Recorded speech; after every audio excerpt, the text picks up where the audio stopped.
아멘. 할렐루야. 신앙 고백 하시겠습니다. 주는 그리스도시요 살아계신 하나님의 아들이시니이다. 아멘. 여러분, 12월의 키워드는 복음, 결국 복음 집중입니다. 성탄 주간을 맞이해서 성탄의 참된 의미와 본질을 깨달아 복음의 집중 속으로 더 깊이 들어가는 우리 사랑하는 진천의 성도 다 되시기를 바랍니다. 여러분, 말을 능숙하게 잘하는 사람을 보고 달변가라 합니다. 꿈만 꾸는 사람은 몽상가라 말합니다. 자기 분야에 상당한 지식과 경험을 가진 사람한테는 전문가라고 합니다. 여러분, 그렇다면 예수님은 어떤 분입니까? 예수님은 구원자이십니다. 할렐루야. 말만 하시는 분이 아니고, 꿈만 꾸시는 분이 아니고, 알기만 하시는 분이 아니고, 우리 가운데 우리 속으로 친히 찾아오셔가지고 우리에게 말씀을 주시고 비전을 주시고 그 말씀을 친히 이루어 가시고 성취하시며 우리가 구원받을 수 있는 완벽한 길을 열어놓으셨습니다. 여러분, 그래서 첫 번째로 구원자 예수 그리스도입니다. 여러분, 그런데 구원자가 있어야 된다는 말은 우리 스스로를 구원할 수가 없다는 말이에요. 스스로 근본 문제에서 빠져나오게 할 수 없습니다. 영적 문제로 와 있는 우리 인생의 그 여러 가지 모든 문제 속에서 스스로 빠져나올 수가 없는 거예요. 그래서 우리 인생에는 반드시 빠져나오도록 하는 구원자가 필요한데, 구원자의 조건, 여러분, 크게 두 가지입니다. 반드시 다윗의 혈통으로 오셔야 하고, 그리고 동정녀 탄생이어야 합니다. 본문 18절에서부터 20절 말씀을 다시 한번 읽어보겠습니다. 18절에서 20절 시작. 예수 그리스도의 나심은 이러하니라. 그의 어머니 마리아가 요셉과 약혼하고 동거하기 전에 성령으로 잉태된 것이 나타났더니 그의 남편 요셉은 의로운 사람이라 그를 드러내지 아니하고 가만히 끊고자 하여 이 일을 생각할 때에 주의 사자가 현몽하여 이르되 다윗의 자손 요셉아, 내 아내 마리아 데려오기를 무서워하지 말라. 그에게 잉태된 자는 성령으로 된 것이라. 아멘. 아멘. 여러분, 예수 그리스도의 나심은 이러하니라 하면서 예수께서 그리스도로 이 땅에 오신 부분을 구체적으로 지금 말씀하고 있는 건데, 성령으로 잉태되었다 그랬어요. 여러분, 구체적이지 않습니까? 여러분이 굉장히 구체적인 말입니다. 전 세계적으로 각 나라들마다 탄생 설화가 다 있어요. 신라의 박혁거세는 알에서 태어났다 그러고, 고구려의 주몽은 천재의 아들과 강의 신 사이, 하늘의 아들과 강의 신 사이에서 태어났다고 말하고, 로마를 세운 로물루스와 레무스는 늑대의 틈에서 자라났다고 하고, 자기 왕실의 그 정통성과 특별함과 신성함을 강조하기 위함입니다. 여러분, 그런데 예수님이 성령으로 잉태되셨다 하는 것은 이런 이야기들과는 차원이 다른 말입니다.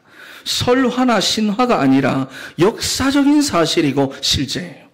예수님이 성령으로 오셔야만 하는 이유는 인간을 구원하기 위한 유일한 방법이고 그리스도로 오셔야 하기 때문입니다. 여러분, 그러니 성령으로 잉태되었다.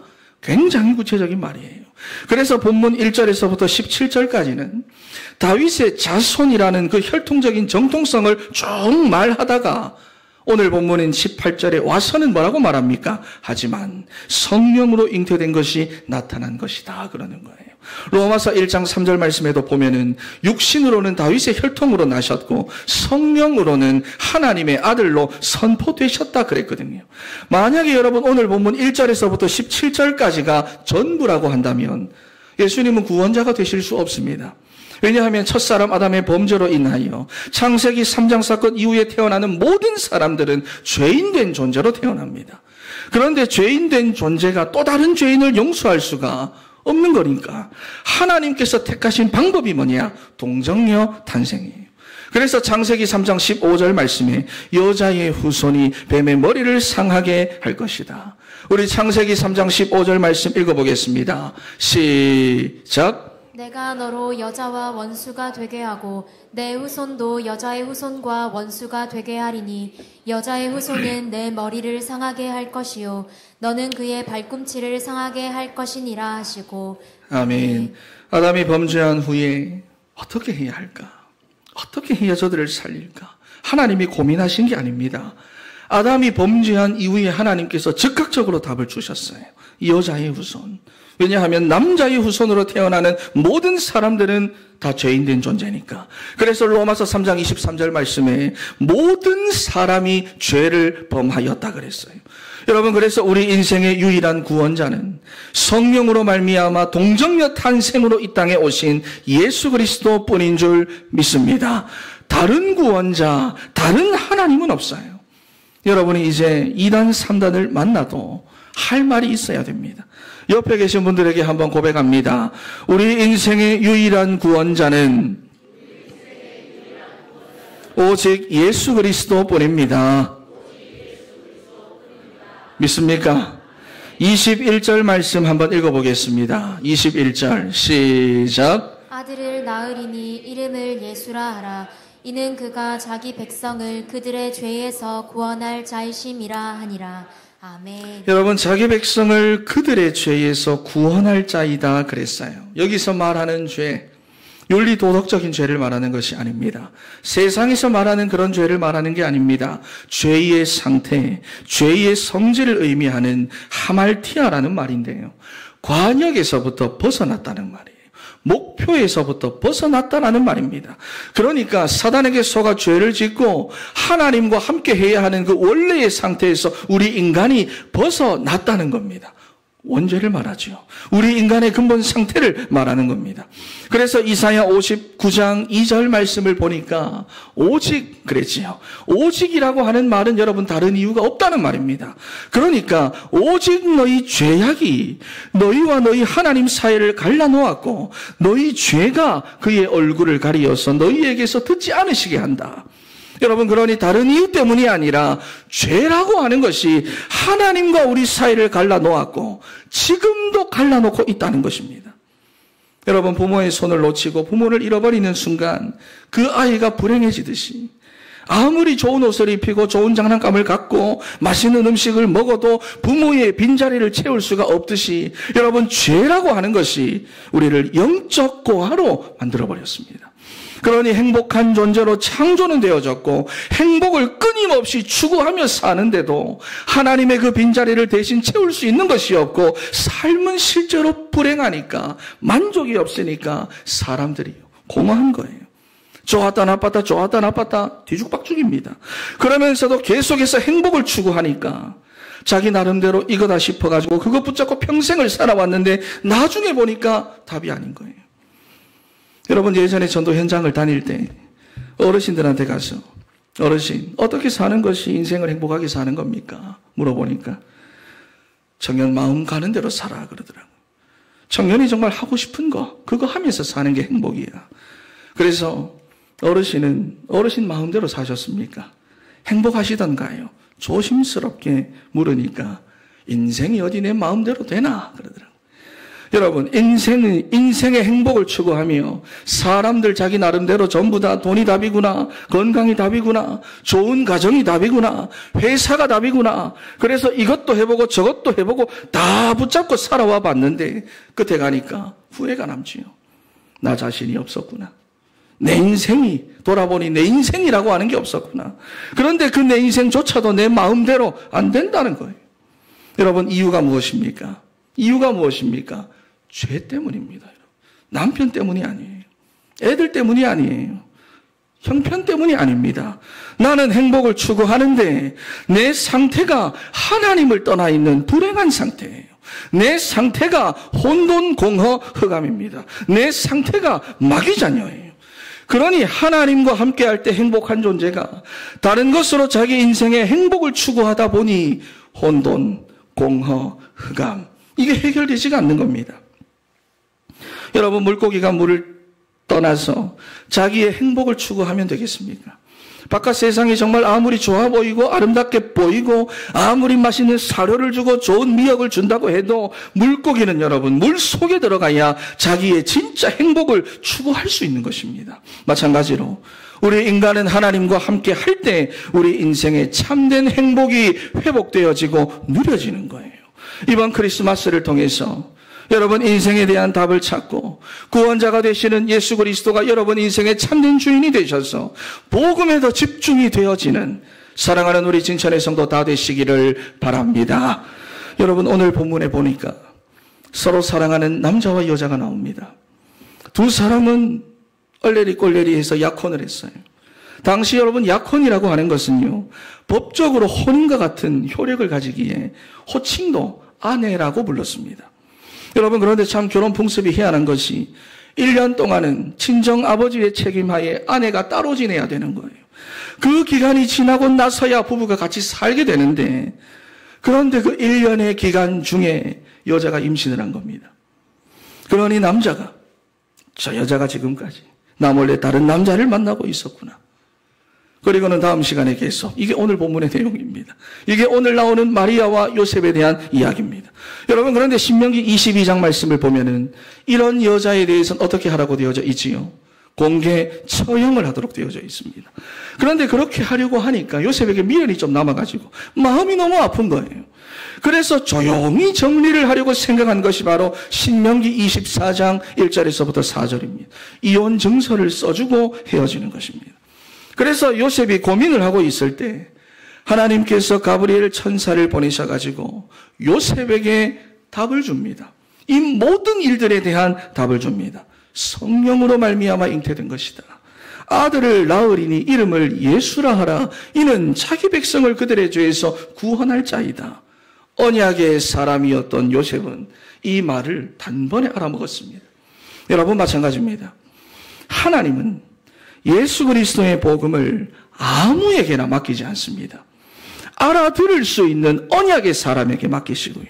복음을 소중하게 여길 수 있는 예배자에게 맡기시고요. 쓰임받을 준비가 되어져 있는 전도자에게 하나님은 예수 그리스도의 복음을 맡기십니다. 여러분, 그래서 누구든지 주의 이름을 부르면 구원받지만 아무나 주의 이름을 부를 수 있는 게 아니에요. 영접하는 자 곧 그 이름을 믿는 자들에게는 하나님의 자녀가 되는 권세를 주시지만 아무나 영접할 수 있는 게 아니라는 겁니다.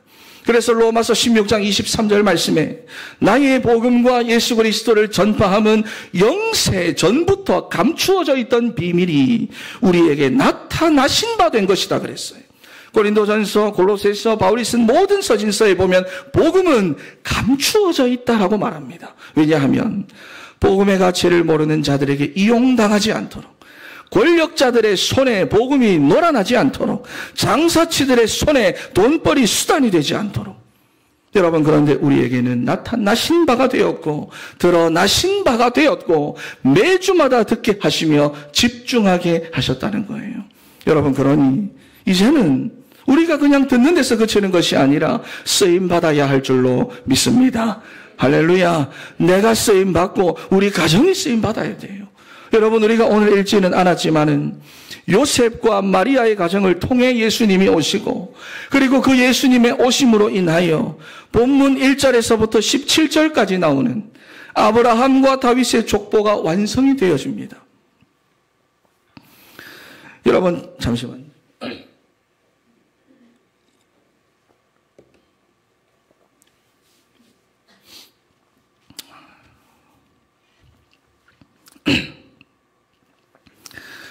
어디까지 했지요? 자, 1절에서부터 17절까지 나오는 아브라함과 다윗의 족보가 완성이 됩니다. 그런데 창세기 5장에 보면 족보가 나오지요. 아담의 족보가 나옵니다. 그런데 그 창세기 5장에 나오는 아담의 족보를 보면은 특징이 죽고.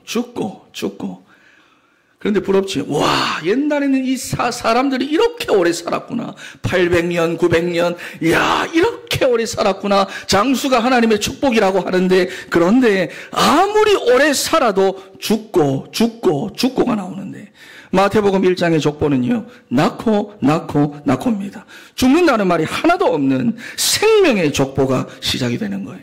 여러분, 그러니 아담의 후손으로 태어나서 세상에서 아무리 오래 살고 아무리 잘 살아도 결국에는 죽을 수밖에 없고 실패할 수밖에 없었던 우리가 예수 그리스도 안에서 나도 살리고 남도 살리는 생명 가진 자로 다 세워지게 된 것입니다.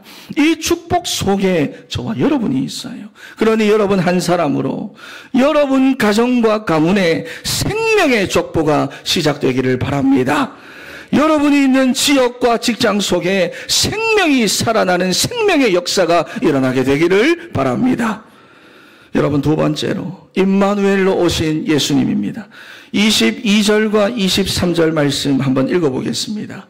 22절과 23절 시작. 이 모든 일이 된 것은 주께서 선지자로 하신 말씀을 이루려 하심이니 이르시되 보라 처녀가 잉태하여 아들을 낳을 것이요 그의 이름은 임마누엘이라 하리라 하셨으니 이를 번역한즉 하나님이 우리와 함께 계시다 함이라. 아멘. 여기 보니까 이 모든 일이 된 것은 주께서 선지자로 하신 말씀을 이루려 하심이다. 여러분, 그러니 성탄이 무엇입니까? 성탄은 언약의 성취입니다. 요셉의 가정을 통해 이루어 나가시고 요셉을 부르시고 마리아를 불러서 그 사람을 통해 이루어 가시는 것처럼 보이지만은 인본주의가 아니라 언약의 성취라는 말입니다. 여러분, 그래서 우리는 성탄을 통해서 하나님이 언약의 말씀에 얼마나 신실하신 분인가를 확인할 수 있어야 합니다. 우리는 예수 그리스도를 통해 예수 그리스도를 내가 생각할 때마다 언약 성취에 대한 확신을 여러분 우리는 가져야 돼요. 그래서 고린도후서 1장 20절 말씀에 하나님이 주신 모든 말씀은 오직 그리스도 안에서 성취된다 그랬어요. 여러분, 이번 성탄을 통해 말씀을 더 가까이 하고 말씀을 더 귀하게 붙잡는 우리 사랑하는 진천의 성도 다 되시기를 바랍니다. 여러분, 그런데 여기 주께서 선지자로 하신 말씀을 이루려 하심이다 그랬는데 여러분, 이 말씀이 어디 나옵니까? 이 말씀이 어디 나오지요? 예수님이 오시기 약 700년 전쯤에 남유다의 아하스 왕이 여러분 힘이 다 빠져 있습니다. 당시 강대국이었던 아수르를 의지하다가 보니까 반아수르 진영에 있었던 아람 나라와 북이스라엘이 연합을 해서 쳐들어 내려오기 시작을 하는 거예요. 자기들의 입맛에 맞는 왕을 남유다에 세우려고 쳐들어오는 것입니다. 그래서 이들 연합군에 의해서 예루살렘 그 성을 제외한, 우리가 이번에 느헤미야를 봤잖아요. 그 성을 제외한 남유다의 거의 모든 땅을 빼앗겼고 12만 명 전사의 백성들 20만 명이 포로로 끌려갔습니다. 그리고는 연합군이 예루살렘 성벽 둘러싸고 있는 여러분 그런 절망적인 상황 속에서 하나님께서 일방적으로 주신 구원의 메시지가 바로 오늘 이 말씀입니다. 임마누엘, 하나님이 우리와 함께 하신다. 그러니 우리는 반드시 승리하고 북이스라엘은 70년 안에 패망하여 다시는 나라를 이루지 못할 것이다. 여러분, 창세기 3장에도 보면 마찬가지입니다. 아담이 범죄하여 하나님을 떠나고 에덴에서 쫓겨나고 땅도 함께 저주를 받아 막 땅에서 막 엉겅퀴가 일어나는 그러한 상황인데 하나님이 아담에게 이 땅에서 잘 살 수 있는 방법이나 비결을 알려주신 게 아니라는 거예요. 어떤 것을 알려주셨느냐? 하나님께서 직접 오시겠다는 약속을 주신 겁니다. 여자의 후손을 보내겠다. 여러분, 출애굽기 3장 18절에도 마찬가지입니다. 유월절 희생제사의 그 비밀을 알려주시면서 죽어야 해결이 되는 인생의 죄 문제 해결을 위해 하나님께서 직접 죽어주실 그리스도를 보내겠다 약속하신 거예요. 그런데 이번에는 아람 나라와 북이스라엘이 쳐들어와서 나라가 완전히 망하게 된 상황인데도 하나님은 여기서 살아날 방법을 말씀하신 것이 아니라 동일한 말씀을 주시는 거예요. 그것이 바로 임마누엘입니다. 그런데 여러분, 어떻게 됩니까? 실제로 여러분, 이스라엘 백성들이 이 언약 붙잡고 승리해버립니다. 나중에는 바벨론에서 포로로 끌려갔다가도 이 언약 붙잡고 귀환하는 거예요. 여러분, 임마누엘은 우리의 삶에 있어 가장 필요한 약속인데 하나님과 우리 사이를 가로막고 있는 이 죄 문제를 우리 스스로가 해결할 수 없기 때문에 하나님께서 친히 이 땅에 오신 것이 바로 임마누엘입니다. 여러분, 그리고 임마누엘의 하나님은 지금도 진리의 성령으로 우리 안에 내주해 계시면서 우리를 모든 진리 가운데로 인도하시며 장래의 일을 우리에게 알려주십니다. 그래서 이 임마누엘의 언약이 어떤 신앙으로 고백되어서 나왔습니까? 이 임마누엘의 신앙이 어떤 고백으로 되어서 나왔느냐? 그게 바로 마태복음 16장 16절입니다. 로마의 속국이 되어가지고 나라 문제, 가정 문제, 자녀 문제, 경제 문제, 삶의 모든 것이 다 문제가 되는 이런 상황 속에서 어떤 고백을 했습니까? 주는 그리스도시요 살아계신 하나님의 아들이시니이다. 할렐루야. 우리 한번 고백하겠습니다. 시작. 여러분, 이것이 고백되어서 나왔다는 겁니다. 700년 만에 선포되었고 700년 만에 회복된 고백이라는 거예요. 그랬더니 주님께서 얼마나 기뻐하시는지. 바요나 시몬아 네가 복이 있다. 이를 네게 알게 한 이는 혈육이 아니요 하늘에 계신 내 아버지시라. 내가 내게 이르노니 너는 베드로라. 이 반석 위에 내 교회를 세우리니 음부의 권세가 너를 이기지 못하리라. 내가 천국 열쇠를 내게 주노니 땅에서 매면 하늘에서도 매일 것이요 땅에서 풀면 하늘에서도 풀리리라. 여러분, 우리 인생이 임마누엘의 축복 속으로 들어가는 것이 우리 인생의 복인 줄 믿습니다. 여러분, 그런데 그 축복을 누리게 하는 고백이 무엇이냐? 임마누엘의 그 축복을 누리게 하는 고백이 바로 무엇이냐? 주는 그리스도시요 살아계신 하나님의 아들이시니이다. 할렐루야. 주는 우리의 건강 문제를 해결하신 그리스도시요 살아계신 하나님의 아들이신 줄 믿습니다. 주는 우리의 경제 문제를 해결하신 그리스도시요 살아계신 하나님의 아들이심을 믿으시기를 바랍니다. 여러분, 그리고 하나님은 임마누엘의 축복을 역사 속에서 계속해서 드러내시고 나타내시며 우리에게 확인시켜 주셨습니다. 하나님께서 노예로 팔려간 요셉과 함께 하심으로 그가 형통한 자가 되었고, 그 임마누엘의 축복 속에서 자기 자신을 살리고 가문을 살리고 전 세계를 다 살려버렸어요. 그래서 야곱 족속 70명이 임마누엘을 누리며 애굽 땅으로 들어갔는데 70명이 200만 명 이상의 민족으로 번성하게 됩니다. 그런데 여러분, 이 언약을 놓치고 마니까 애굽의 노예가 되어버렸어요. 애굽의 온 땅에는 우상으로 충만한 땅이 되어버렸어요. 그런데 때가 되어서 하나님이 모세를 부르시고는 다른 거 말씀한 것이 아니지요. 내가 너와 함께 하겠다. 이 임마누엘의 언약을 회복시켜서 이 노예 문제를 해결시켜 주시는데, 임마누엘의 언약을 어떻게 회복하고 어떻게 누리게 하십니까? 그리스도로. 그렇지요. 6월절 어린 양의 피를 발라서 애굽의 그 바로의 권세를 꺾으시며 출애굽을 하게 하신 것입니다. 그리고는 광야를 지나는 중에 200만 명이나 되는 사람들이 임마누엘 언약 놓치고 불평하며 원망하며 죽어가는 그때에 끝까지 그 축복 속에 있었던 여호수아와 갈렙만이 가나안 땅으로 들어갑니다. 그렇게 임마누엘을 누리는 중에 여러분, 가나안을 정복하고 나라를 세워가지고 23대 왕까지 이르도록 하는 역사가 진행되어진 거예요. 그리고는 여러분, 최고의 전성기가 언제 나타납니까?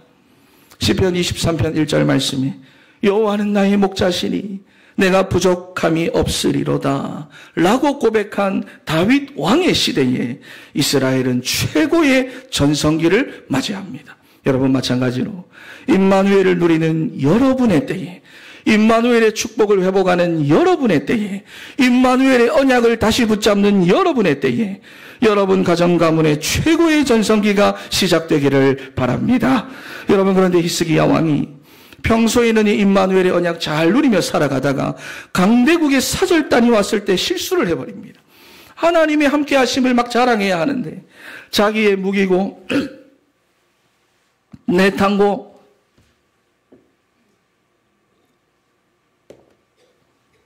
성전에 있던 그 좋은 보석들을 막 자랑을 하니까 흑암이 틈타기 시작하는 거예요. 결국에 주전 586년도에 남유다도 멸망하고요. 70년의 바벨론 포로 생활이 시작됩니다. 그런데 바벨론 포로에서 해방을 시켜주실 때도 하나님은 다른 게 아닙니다. 똑같은 언약을 회복시켜서 해방을 시키는데 그 말씀이 바로 이사야 7장 14절이에요. 처녀가 잉태하여 아들을 낳으리니 이름을 임마누엘이라 하리라. 이거 붙잡고 회복합니다. 그러다가 다시 언약 놓치고 로마의 속국이 돼버리지요. 이제는 약속하신 임마누엘의 언약이 드디어 실제가 되어 나타났는데 로마에서 해방된다는 그 정도가 아니라 마태복음 4장 19절의 말씀을 주셨어요. 나를 따라오너라. 내가 너희를 사람 낚는 어부가 되게 하리라. 그리고 또 마태복음 28장입니다.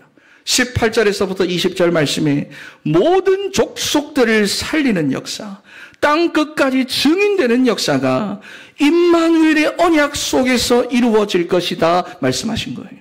여러분, 그러니 우리의 삶에 있어서 여러분 사실 다른 게 필요한 것이 아닙니다. 다른 복음이 있어야 되는 것이 아닙니다.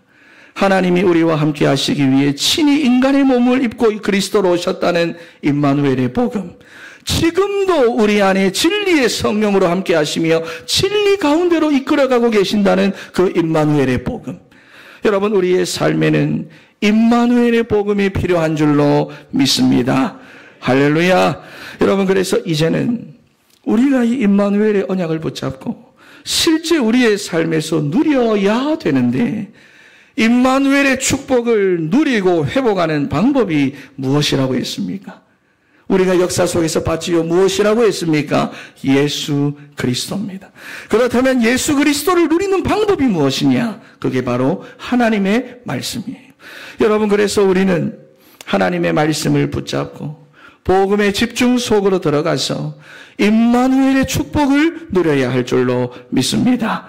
여러분, 이번 성탄을 통해 말씀을 더 가까이 하고 말씀을 더 귀하게 여겨서 복음 집중 속으로 더 깊이 들어가는 우리 사랑하는 진천의 성도 다 되시기를 바랍니다. 결론입니다. 성탄의 본질을 잃어버리도록 만들어가고 있다는 것을 현장으로 나가면 참 많은 것을 보게 됩니다. 예전에는 믿는 사람이든 안 믿는 사람이든 간에 메리 크리스마스라고 하는 말을 참 많이 썼는데 요즘에는 이 말 듣기가 굉장히 어렵습니다. 그래서 미국 같은 데를 보면은 메리 크리스마스라고 하는 말을 쓰지 않지요. 해피 홀리데이라고 해서 즐거운 공휴일이라는 말을 씁니다.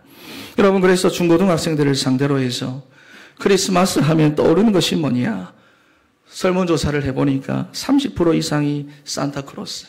이번에 우리 원시인은 다른 모자 썼던데 원래 매년 산타 모자 썼잖아요. 그죠? 유행을 잘 타는 아이거든요. 30% 이상 산타크로스, 13.3%가 크리스마스 트리, 그리고 10.7%가 크리스마스 선물, 그리고 예수님에 대한 거는 7% 미만이었다고 합니다. 6몇 %. 그러니까 100명 중에 7명 정도만 예수님이 떠오른다라는 것인데, 여러분, 이 자료도 한 2, 3년 된 자료거든요. 그러니까 요즘은 더 한다 그 말입니다. 여러분은 크리스마스가 다가오면서 여러분은 무엇을 생각하셨습니까? 그냥 즐거운 공휴일로 보내고 싶은 마음이 있지는 않으셨습니까? 가족들끼리 그래서 어디 여행 가고 연인들끼리 데이트하고 하는 그런 성탄을 혹시나 여러분들 가운데 기대하지는 않으셨습니까? 여러분, 성탄은 해결할 수 없는 죄에서 우리를 구원하기 위한 하나님의 방법입니다. 복음을 위한 일에 우리를 부르시는 하나님의 부르심이 성탄이에요. 그리고 성탄은 임마누엘 언약의 성취입니다. 지금도 성령으로 우리와 함께 하심을 확인시켜 주시는 것이 성탄이라고 말이에요. 여러분, 오늘 이 말씀을 통해 성탄의 본질과 의미를 찾으셔서 예배자로서, 전도자로서 하나님의 말씀을 더 가까이 하며 복음의 집중 속으로 더 깊이 들어가는 사랑하는 우리 진천의 성도 다 되시기를 바랍니다. 우리 마지막으로 저를 따라서 고백합니다. 성탄은 죄에서 구원하기 위한 하나님의 방법이다. 성탄은 임마누엘 언약의 성취다. 성탄은 아닙니다. 성탄을 통해 복음을 누리며 복음에 쓰임받는 인생이 되자. 기도하겠습니다. 하나님 감사합니다.